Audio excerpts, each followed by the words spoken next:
जंगल में हाथी और शेर एक पेड़ के नीचे बैठे हुए हैं। हाथी गहरी सोच में डूबा है और शेर आराम से लेटा हुआ है। हाथी सोचते हुए, यार शेर, तुम्हें कभी ये ख्याल आता है कि हम दोनों कितने अलग हैं? शेर आंखें बंद करके, हाँ, पर यह तो सच है कि हम दोनों जंगल के राजा हैं। हमसे कोई टकरा नहीं सकता। हाथी सिर हिलाते हुए, हाँ, तुम सही कह रहे हो, लेकिन देखो, तुम तो भागते नहीं हो, चलते हो। मुझे तो दौड़ने का मौका ही नहीं मिलता। अगर मैं दौड़ने लगूं तो मुझे लगता है कि जंगल का रास्ता ही उल्टा हो जाएगा। हंसी में, तुम्हें दौड़ने का क्या जरूरत है? तुम्हारी तो इतनी बड़ी टांगे हैं, तुम बस एक कदम में आधा जंगल नाप सकते हो। हाथी मुस्कुराते हुए, हाँ, और तुम्हारी तो छोटी सी टांगे हैं, तुम अगर दौड़ने लगो तो तुम्हारे पीछे ट्रैक बन जाए। हंसी रोकते हुए, ओह, तो तुम ये कह रहे हो कि मैं इतना हल्का फुल्का हूं कि हवा में उड़ सकता हूं? मजाक करते हुए, नहीं नहीं शेर भाई, तुम तो वैसे ही चिड़चिड़े हो। अगर हवा तुम्हारे सामने से गुजर जाए तो तुम सोचोगे कि किसी ने तुम्हें चिढ़ाया है। हंसते हुए, ठीक है, पर हाथी भाई, अगर तुम कहीं फंस गए तो तुम्हें मदद की जरूरत पड़ेगी। मुस्कुराते हुए, हाँ, तभी तो तुम्हारी जैसे छोटी टांगों वाले को मेरी मदद चाहिए होगी। दोनों हंसते हैं और जंगल में एक दूसरे से दोस्ती की मजाकिया बातें करते हुए चलते हैं। समाप्त। हाथी और चींटी की मजेदार कहानी। एक बार की बात है, एक घने जंगल में एक हाथी और एक चींटी रहते थे। दोनों अच्छे दोस्त थे, लेकिन उनके आकार में काफी फर्क था। हाथी बहुत बड़ा था और चींटी बहुत छोटी। एक दिन हाथी और चींटी जंगल के किनारे पर एक साथ चल रहे थे। अचानक हाथी ने चींटी से कहा, तुम तो बहुत छोटी हो। चींटी मुस्कुराई और बोली, बिल्कुल, मैं तुमसे बड़ी चुनौती ले सकती हूँ। अगर तुम चाहो तो हम दोनों के बीच दौड़ का मुकाबला हो सकता है।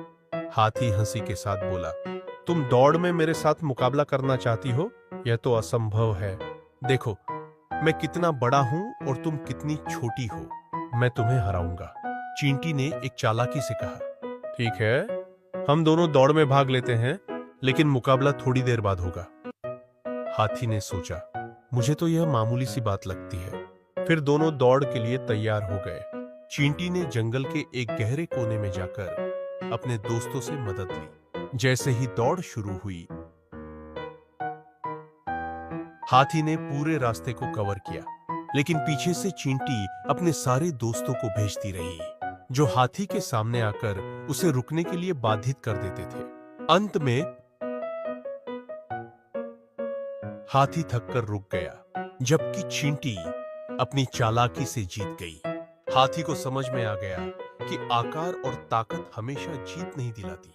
उसकी हार ने उसे यह सिखाया कि कभी-कभी छोटी सी रणनीति भी बड़ी जीत दिला सकती है। वह मुस्कुराया और बोला, चींटी, तुम सच में बहुत बुद्धिमान हो।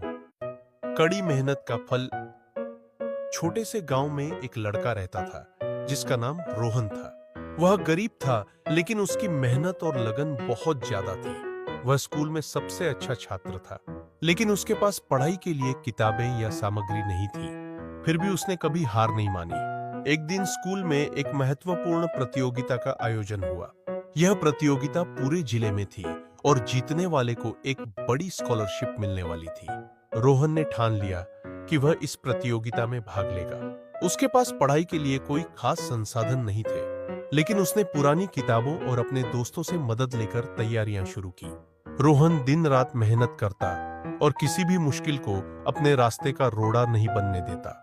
प्रतियोगिता के दिन जब वह मंच पर था, तो उसे बहुत घबराहट हो रही थी, लेकिन उसने अपने आप को संभाला और अपने ज्ञान का पूरा प्रदर्शन किया।